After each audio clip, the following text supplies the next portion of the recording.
So let's bring in here Besa, Deda, who is Chief Economist with accounting and advisory business, William Buck. Besa, always good to chat to you. Just give me a sense about this. I mean, is it actually good news for Australia that you've got real wages growing and have been consecutively for the past few quarters? Well, real wages growing means that it will help support consumer spending growth and overall economic activity.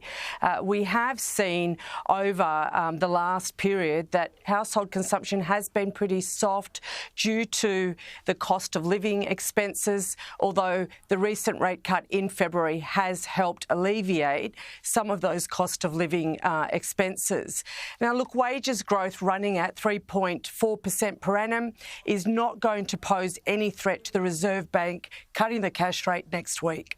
Okay, so not next week, but what about future interest rate cuts, with the market suggesting 3 or 4 this year? I do note also the Treasurer is saying, hey, listen, wages are still rising faster than inflation, but it hasn't caused a prices wages spiral as many people had suggested. Yeah, that's right. We have seen wages come off from their peak. It was growing as fast as 4.3% at the height. It has upticked in the latest quarter from the recent trough of 3.2%, but it has softened from where that peak was.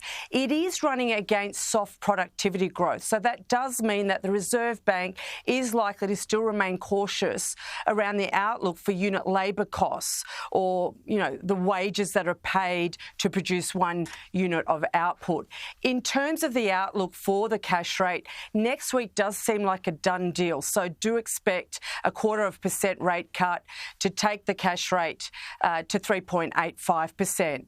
Further out, I do anticipate another 2 rate cuts before the end of this year.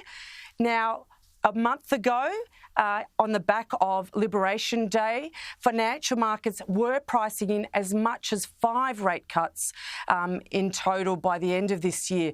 But with the truce between China and the United States over the weekend, with the US-UK trade deal, with the pause in reciprocal tariffs for 90 days, the fears around US tariff policy has subsided.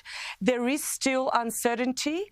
At the end of those 90 days, it's still possible that those tariffs aren't completely scrapped, but there are some, positive signs or optimism that perhaps the peak fears around tariffs are now over. And with that, we've seen markets pare back their expectations about how deep rate cutting may occur from the RBA. Okay, and the one other feature of the Australian economy is the very historically low unemployment rate. It's out tomorrow. It's likely to be 4.1%. That's the forecast from the markets. And this also shows again that, there's going to be strong revenues going into the government's coffers as a result of that. So that also plays into this narrative of where wages goes into the future, because there's still demand for labour out there. That's right. The labour market has remained very tight. In fact, if we think about the last 8 to 9 months, the unemployment rate has kept between 3.9 and 4.1%.